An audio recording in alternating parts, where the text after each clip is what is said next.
გვიან დაბრუნდა ეთერში კრიზისი ნაციონალურ მოძრაობაში, რომელმაც დღეს ერთგვარი კულმინაციის სახეც მიიღო.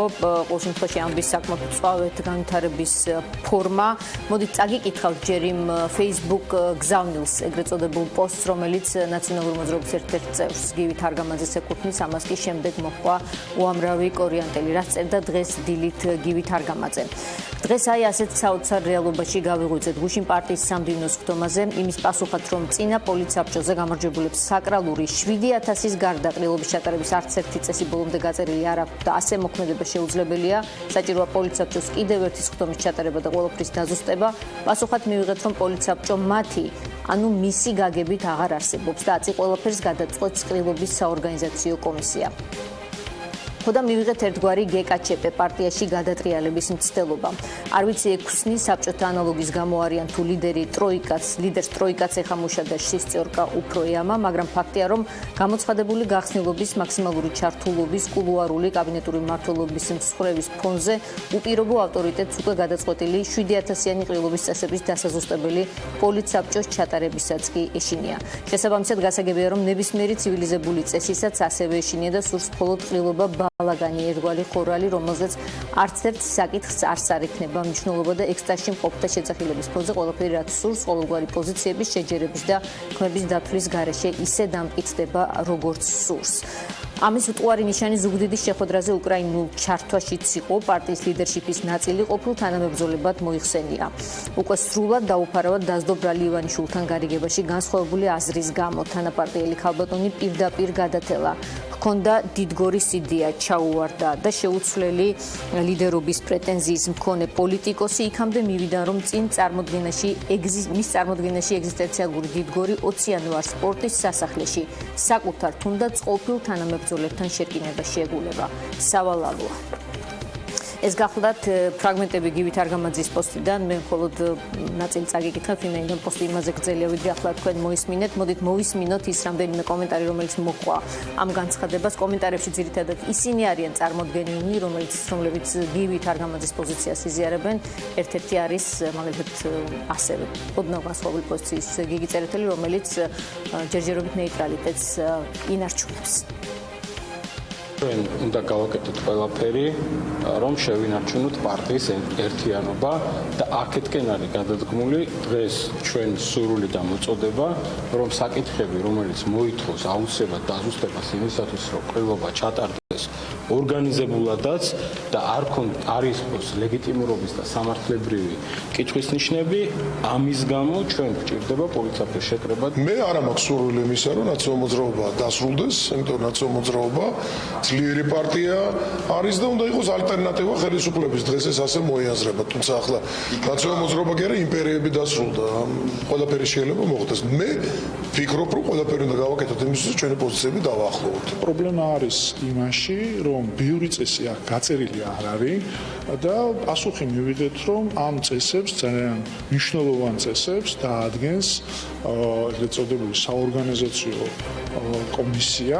ეს კომისია გადაწყვეტს ყველა წესს, რაც წესით უნდა გადაწყვეტოს პოლიტიკურმა საბჭომ. რეალურად ის არის პოლიტიკური საბჭოს უფლებამოსილების ხელში ჩადღების მცდელობა და იმის და რომ ფაქტობრივად წესების გარეშე ჩატარდეს 7000-იანი ყრილობა. ძალიან სამწუხაროა, რომ მიხეილ სააკაშვილი მრავალწლიან თანამებრძოლებს და ინტერნაციონალურ მოძრაობის ლიდერებს ყოფილ თანამებრძოლებას მოიხსენიებს და ფაქტურად ლამძღავს მათ. უფრო სამწუხარო და უფრო დაუშვებელია ის გზა, რომელიც აირჩიეს ზოგიერთმა ჩვენმა თანაპარტიელმა, რომლებიც აპირებენ ყრილობის ჩატარებას ფაქტურად თვით გამოცხადებული კომისიას მიანდეს ყველა გადაწყვეტილების მიღება. ეს არის დაუშვებელი. ჩვენ ახლა ჩართვაში გვეყოლება ნინო კალანდაძე, ნაციონალური მოძრაობის პოლიცსაბჭოს წევრი. ქალბატონ ნინო, საღამომშვიდობისა, მადლობა, რომ იღებთ გადაცემაში მონაწილეობას. რამდენიმე არასასიამოვნო ფრაზა გაისმა დღეს თქვენი გუნდის მისამართით, მათ შორის იყო ასეთი, მაგალითად იგივე თარხნიშვილი, რომელსაც ახლა ჩვენ ბოლოს ვუსმენდით, არის ავტორი ამ ფრაზის, რომ ენემი, ანუ ნაციონალური მოძრაობა თანამედროვე გეკაჩეპეთ იქცა, თქვენც ხართ მათ შორის მოხსენიებული ციკლაური ხერხეულიძე, კალანდაძე, ცისკარიშვილი, მელიქიშვილი და კირკიტაძე. შეგიძლიათ აუხსნათ აუდიტორიას, აი რა პროცესი მიდის ახლა ნაციონალურ მოძრაობაში? საღამოშიდობის ნინო, მადლობთ მოწვევისთვის. ეს არის თქვენ რაც ჩამოთვალეთ, ეს არის საორგანიზაციო კომისია, რომელიც დამტკიცდა იმ წესის მიხედვით, რომელიც 30 ნოემბერს პოლიცსაბჭოს მიერ იქნა მიღებული და დამტკიცებული პოლიცსაბჭოს უმრავლესობის მიერ. საორგანიზაციო კომისია არის ის კომისია, რომელმაც უნდა უზრუნველყოს 20 იანვარს დაგეგმილი ყრილობის სრულფასოვანი ჩატარება, ასე ვთქვათ, ორგანიზაციულად. ასთა სხვადასხვაობა გამოიწვია იმ გარემოებამ, რომ პოლიცსაბჭოს შიგნით არსებული უმცირესობა არ არის კმაყოფილი ამ საორგანიზაციო კომისიის შემადგენლობით და იმ გადაწყვეტილებით, რომელიც პოლიტიკურმა საბჭომ მიიღო, რომ სწორედ ეს საორგანიზაციო კომისია იქნება გამსაზღვრელი თუ როგორ და რა ფორმით ჩატარდება ყრილობა. ამასთან დაკავშირებით უნდა ითქვას, რომ ყველა სპეკულაცია იმის თაობაზე, რომ ეს შეიძლება იყოს რაიმე ფორმით განხეთქილების მიზეზი ან ნაციონალური მოძრაობის დაშლის მიზეზი, არის იმთავითვე მცდარი. იმდენად რამდენიც ბოდიშგიხით ჩემი ხმა მესმის ორჯერ და ამიტომ ნელა ვლაპარაკობ. გავასწოროთ იქნებ, დიახ, მადლობა. იმთავითვე მცდარია, იმდენად რამდენადაც ეს არის სრულად ლეგიტიმური გადაწყვეტილება პოლიტიკური საბჭოსი,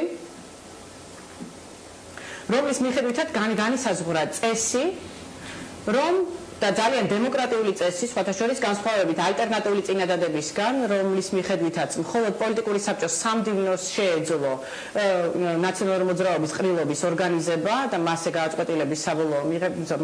საბოლოო გადაწყვეტილების მიღება, ამ წესის მიხედვით განისაზღვრა, რომ პოლიტიკური საბჭოს 5 წევრს, ანუ 5 კაციან ჯგუფს შესაძლებლობა ექნებოდა, რომ თავისი კანდიდატურა დაესახელებინა საორგანიზაციო კომისიაში და სწორედ ასეც მოხდა. პოლიტიკური საბჭოს 30 წევრმა დაასახელა თავისი სასურველი კანდიდატები, რომლებიც იქნებოდნენ საორგანიზაციო კომისიის წარმომადგენლები და ეს საორგანიზაციო კომისია განისაზღვრა ამ ეტაპისთვის 6 წევრით. ეს ჩამონათვალი არ არის ამომწურავი. პოლიტიკური საბჭოს დანარჩენ წევრებსაც აქვს შესაძლებლობა, რომ წარადგინონ დამატებითი კანდიდატები, რომლებსაც შესაძლებლობა ექნებათ, რომ ყრილობის ორგანიზებაში სრულფასოვნად ჩაერთონ და მიიღონ მონაწილეობა. უბრალოდ მოცემულობა არის ისეთი, რომ დემოკრატია მოითხოვს, რომ უმცირესობაც უნდა დაემორჩილოს უმრავლესობის გადაწყვეტილებას.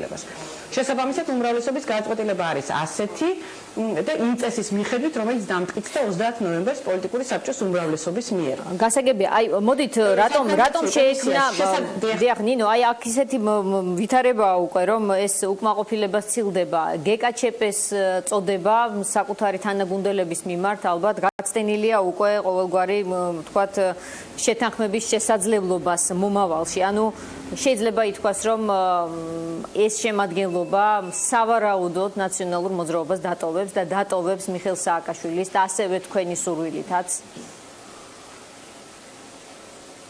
ნინო, ეს არის სპეკულაცია, იმიტომ რომ რამდენიმე ადამიანის მიერ გამოთქმული მოსაზრება არ ნიშნავს, რომ ეს არის პოლიტიკური საბჭოს უმრავლესობის გადაწყვეტილება, მით უმეტეს არ ნიშნავს, რომ ეს იმ 24-ვე წევრის მოსაზრებას ასახავს, რომელიც პოლიტიკური საბჭოს შემადგენლობაშია. აქ არის საუბარი იმაზე, რომ ფორმალურად და ლეგალურად არსებობს იმის შესაძლებლობა, რომ საორგანიზაციო კომისია განისაზღვროს დამატებითი წევრების შემადგენლობითაც, მაგრამ იმ პირების მიმართ, იმ პირების მხრიდან, ვისგანაც გამოითქვა, ვთქვათ, საკმაოდ სკეპტიკური დამოკიდებულება ამ შემადგენლობის მიმართ, აქვს მცდელობას ადგილი, რომ რევიზია მოხდეს იმ გადაწყვეტილების, რომელიც იქნა პოლიცსაბჭოს მიერ მიღებული 30 ნოემბერს. ამ გადაწყვეტილების გადახედვა, როგორც ასეთი ვეღარ მოხერხდება, შესაძლებელია, რომ ახალი პოლიცსაბჭო იქნას მოწვეული, თუ ამის რესურსი არსებობს, მე ამის ფორმალურ შესაძლებლობას ვერ ვხედავ. იმდენად რამდენადაც ეს არის სწორედ ის გადაწყვეტილება, რომელიც პარტიის ძალიან დიდი უმრავლესობის მოსაზრებას ასახავს და შესაბამისად ეს გადაწყვეტილება გაფორმდა 30 ნოემბერს. გადაწყვეტილება იქნა მიღებული, რომ 20 იანვარს ჩატარდება ყრილობა და ყრილობა არის სწორედ უმაღლესი ლეგიტიმაციის მქონე ორგანო, ანუ ყველაზე ზემდგომი მმართველი ორგანო პარტიის შიგნით, რომელიც მიიღებს ყველა გადაწყვეტილებას, მათ შორის იმ კითხვის ნიშნებსაც გასცემს პასუხს, რომელიც დღეს შეიძლება პარტიის ცალკეულ წევრებს კონდეთ ცალკეული გადაწყვეტილებების მიმართ. მაგრამ ყრილობა ჩატარდება 20 იანვარს და ყრილობაზე 7000 დელეგატის ნახევარზე მეტი მიიღებს საბოლოო გადაწყვეტილებას იმის თაობაზე პარტიამ როგორ უნდა იფუნქციონიროს და რა სამომავლო, ასე ვთქვათ, ბედი განესაზღვრება პარტიას და როგორ ჩამოყალიბდება სამომავლო სტრატეგია და ტაქტიკა ივანიშვილის რეჟიმთან ბრძოლაში. პარტია ამ საკითხთან მიმართებით არის ერთსულოვანი, ცალკეულ ადამიანებს თორთ განსხვავებული მოსაზრება, მათ შორის პოლიცსაბჭოს მიერ მიღებული წესის თანახმად აქვთ სრული ლეგიტიმური უფლება, რომ წარმოადგინონ დამატებითი წინადადებები, წარმოადგინონ თავისი სასურველი კანდიდატები და სრულფასოვნად ჩაერთონ საორგანიზაციო კომისიის ფუნქციონირებაში. ქაბატონო ნინო, როდესაც ყოფილი პრეზიდენტი სააკაშვილი ამბობს თავის გამოსვლაში ზუგდიდელებთან მიმართვაში, რომ მან საკმაოდ დიდხანს ითმინა, რომ მან იცის ძალიან ბევრი გარიგების შესახებ და ტყუილად გონია ვინმეს, რომ მას ინფორმაცია არ აქვს და რომ ეს ინფორმაცია მას აქვს ბევრი სხვადასხვა წყაროდან. რაზე არის საუბარი? ვინ არის გარიგებაში ივანიშვილთან? შეიძლება რომ ეს გახდეს ცნობილი, რაზე გაქვთ მე ვიმყოფებოდი ზუგდიდის შეხვედრაზე, იქ არავითარ გარიგებაზე საუბარი არ იყო. აქ არის საუბარი იმაზე, რომ როდესაც ნაციონალური მოძრაობის პოლიტიკური საბჭოს ნაწილი გამოხატავს იმ მოსაზრებას, რომელიც უხეშად ვიტყვი, ერთ-ერთში თანხwebdriverშია ბიძინა ივანიშვილის სურვილებთან.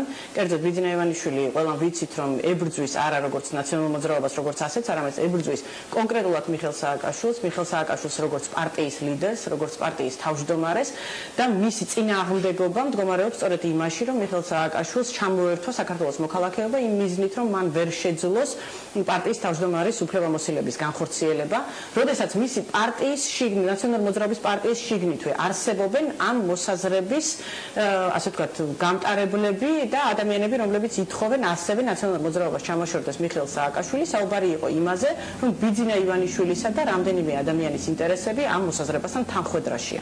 აქ არ არის საუბარი გარიგებაზე, აქ არის საუბარი იმაზე, რომ ნაციონალური მოძრაობის ძალიან კაფიო მოსაზრება არის, რომ ჩვენ ბიძინა ივანიშვილს მის თამაში არ შევყვებით. ეს გადაწყვეტილება იქნა მიღებული 2015 წლის პოლიცსაბჭოს გადაწყვეტილების მიერ, რომ ბიძინა ივანიშვილის მიერ დაწესებულ წესებს ნაციონალურ მოძრაობა არ გაიზიარებს და ვიდრე არსებობს პოლიტიკური რეპრესიები და ვიდრე არსებობენ პოლიტიკური დევნილები და პოლიტიკური პატიმრები, ჩვენ ბიძინა ივანიშვილის თამაშის წესებს არ მივიღებთ. თუ დღეს ვინმე მოითხოვს ნაციონალურ მოძრაობის თავმჯდომარეობიდან მიხეილ სააკაშვილის ჩამოშორებას, აქ დაისმება ტოლობის ნიშანი და იქნება სწორედ იმ მოსაზრების გაგრძელება, რომ ბიძინა ივანიშვილს უნდა დღეს ნაციონალურ მოძრაობის ხელით პარტიას ჩამოაშოროს მისი ერთადერთი მტერი და მისი ერთადერთი გამოწვევა, ვინც შეიძლება დღეს ქართულ პოლიტიკაში არსებობდეს. ანუ თქვენ უკაცრავად აი ქაბატონო ნინო, რომ დავაზუსტოთ, ხო? მოძრაობის აქტივი. რომ დავაზუსტოთ, ესე იგი თქვენ ამბობთ, რომ თანხwebdriverა უბრალოდ რაც უნდა ივანიშვილს გამოდის, რომ გუნდის ნაწილი მის თამაშს თამაშობს შეუგნებლად. მაშინ აი რას ნიშნავს სააკაშვილის სიტყვები? ვიცი რა გარიგებებს აქვს ადგილი, რა ლაპარაკებზეა საუბარი, აი რაზე საუბრობს ის, თქვენ არ გაქვთ უბრალოდ ინფორმაცია? იგი საუბრობს, მე კიდევ ერთხელ ამბობ, მე ვიმყოფებოდი ამ შეხვედრაზე, სადაც მან ისაუბრა ინტერესების თანხwebdriverაზე. აქ არ იყო საუბარი რაიმე ფორმის გარიგებებზე და აქ არ იყო საუბარი ვინმეს რაიმე ფორმის სტიგმატიზაციაზე. აქ იყო საუბარი იმაზე, რომ დღეს იმ მოსაზრების აგიტაცია, გატარება, ხარდაჭერა, რომ დღეს ნაციონალურ მოძრაობის სათავიდან უნდა ჩამოშორდეს მისი მთავარი ელექტორალური კაპიტალი, რომელიც ამავდროულად არის ერთადერთი გამოწვევა ბიძინა ივანიშვილის, ეს არის დამღუპველი ნაციონალური მოძრაობის მომავლისთვის და პირველ რიგში ნაციონალური მოძრაობის პოლიტიკური აქტივი, მისი მხარდაჭერი ამ მოსაზრების წინააღმდეგია და ვინც ამ მოსაზრების მხარდამჭერი იქნება, ის დაკარგავდა ნაციონალური მოძრაობის აქტივისტებისა და წევრების მხარდაჭერას, რასაც დგას ეს პარტია. ამაზე არის საუბარი და ამაზე საუბრობდა ზუგდიდში მიხეილ სააკაშვილი. და ფინალში რაც შეეხება აი იმ გუნდს, რა ვიცი, მოდით პირობითად დავარქვათ ბოკერიას გუნდს უწოდებენ მას, რაკიღა ის მოიაზრება რაღაცნაირად იდეურ ვთქვათ ლიდერად ამ პროცესში. მაინტერესებს თქვენ წარმოგიდგენიათ ნაციონალური მოძრაობა ამ ძლიერი შემადგენლობის გარეშე. გასაგებია რომ ისინი რაოდენობრივად ცოტანი არიან, მაგრამ საკმაოდ მძიმე წონოსნები არიან. როდესაც ყოფილი პრეზიდენტი ამბობს რომ ვინც პირველად ნამდვილად ახსენა განხეთქილება ის თავად უნდა ადგეს და წავიდეს, დაახლოებით ასეთი იყო კონტექსტი, ხომ? მოკლედ აი პირდაპირ ვიკითხო, არ გენანებათ ისინი პარტიის გარეთ დასატოვებლად? მინო, ჩემ პირად მოსაზრებას თუ გითხულობთ, მე ნანება თითოეული ადამიანი, რომელიც შეიძლება ნაციონალურ მოძრაობამ დაკარგოს. მაგრამ ნაციონალური მოძრაობა არ არიან მისი ლიდერები. ნაციონალური მოძრაობა არ არის ნინო კალანდაძე, ნაციონალური მოძრაობა არ არის გიგა ბოკერია, ნაციონალური მოძრაობა არ არის მიხეილ სააკაშვილი. ნაციონალური მოძრაობა არის ის 500 და 600,000 ადამიანი, რომელზეც დგას ნაციონალური მოძრაობა, რომელიც იგებს არჩევნებს, რომელიც უზრუნველყოფს, რომ ნაციონალურ მოძრაობას დღეს თუნდაც 27 წევრი და ჩემი ღმერთს მაინც მეტი შეიძლება ყოლოდა პარლამენტში, ყავდეს დღეს პარლამენტში. ნაციონალური მოძრაობა არის სახალხო მოძრაობა, რომელსაც ყავს ძალიან მყარი ღირებულებების მქონე ამომრჩეველი და ეს არის ძალიან ძლიერი კვეთრად გამოკვეთილი იდეოლოგიის პარტია. ესენი არ არიან ცალკეული ადამიანები, ნაციონალური მოძრაობა არ არის პოლიტიკური საბჭოს 60 ან 24 წევრი. ნაციონალური მოძრაობა დგას ამ იდეოლოგიაზე და ამ იდეოლოგიიდან გადახვევა თუ მოხდა, მაშინ ნაციონალური მოძრაობა დაკარგავს თავის ამომრჩეველს. ეს არის ძალიან მარტივი აქსიომა. ამიტომ ყველა ვინც მისი ამომრჩევლის წინააღმდეგ წავა და ამ დინების წინააღმდეგ გაბედავს რომ წავიდეს, ის დაკარგავს თავის ამომრჩეველს. ეს იქნება მისი პერსონალური არჩევანი და მისი პოლიტიკური არჩევანი, მაგრამ ამას ექნება შესაბამისი პოლიტიკური ფასი. დღეს ნაციონალური მოძრაობას აქვს ძალიან მკვეთრად გამოკვეთილი პოზიცია. და ეს პოზიცია არის რომ ნაციონალური მოძრაობას ყავს კონკრეტული ელექტორალური ლიდერი, რომელზეც უარის თქმა იქნებოდა დამღუპველი პრაგმატულად ნაციონალური მოძრაობის მომავლისთვის და ძალიან ამორალური დღეს, როდესაც არჩევნების შემდეგ ერთადერთ პოლიტიკურ ლიდერს, რომელმაც შეიძლება მომავალში ბიძინა ივანიშვილს რეალურად კონკურენცია გაუწიოს, მასზე ამბობ უარს. ამ თამაშის წესებზე ნაციონალური მოძრაობის ამომრჩეველი, მისი აქტივი, რაზეც დგას ეს პარტია, არ წამოყვება. ამიტომ ნებისმიერი სახის გადაწყვეტილება იქნება ეს ამორალური თუ პრაგმატული, იქნება წამდებიანი. კიდევ ერთხელ ვამბობ, ყველა პოლიტიკოსს აქვს თავისი გზა, თავისი არჩევანი და იგი თვითონ იღებს გადაწყვეტილებას. ჩემთვის ძვირფასია ყველა ჩემი თანაგუნდელი, მე არავის არ დავდებ არასდროს ბრალს რაიმე ფორმის გარიგებაში იმყოფებოდეს ბიძინა ივანიშვილთან. ჩვენ ერთად გამოვიარეთ პოსტრევოლუციური რეფორმები, ჩვენ ერთად გამოვიარეთ რუსეთ-საქართველოს ომი. ჩემთვის ძვირფასია თითოეული ადამიანი, მაგრამ გაცილებით ძვირფასია ჩემთვის ნაციონალური მოძრაობის ამომრჩეველი, რომელმაც უნდა განსაზღვროს ამ პარტიის ბედი და ეს პარტია მოცემულობა არის ასეთი, რომ დღეს საქართველოში არის ერთადერთი პროდასალური ძალა, რომელსაც შეუძლია რეალური კონკურენცია გაუწიოს ოლიგარქიულ მმართველობას საქართველოში. მადლობა ნინო კალანდაძეს, ნაციონალური მოძრაობის პოლიცსაბჭოს წევრს, რომელიც გვერდთვებოდა ახლა პირდაპირ ეთერში. ჩვენ ამ თემით დავბრუნდებით. კიდევ ერთი სტუმარი გვეყოლება ლევან ბეჟაშვილი, ისიც პოლიცსაბჭოს წევრი, დაახლოებით იგივე ფლანგიდან, უბრალოდ იგივე ფლანგიდან, ზუსტად შეგვიძლია ვთქვათ, ჩვენ ორივე ერთი მოსაზრების რესპონდენტი ყავს ახლა ეთერში, ვინაიდან მეორე გუნდმა გიგა ბოკერიას ფლანგს უგულისხმობ. დღეს აი ამ საღამოს სივრცეში საუბრისგან თავი შეიკავა. დღის განმავლობაში ელენე ხოშტარია სტუმრობდა ინგა გრიგოლიას შოუს. ჩვენ რეკლამის შემდეგ მის რამდენიმე მოსაზრებას შეგატყობინებთ და შემდეგ ლევან ბეჟაშვილს დავუსვამთ რამდენიმე კითხვას.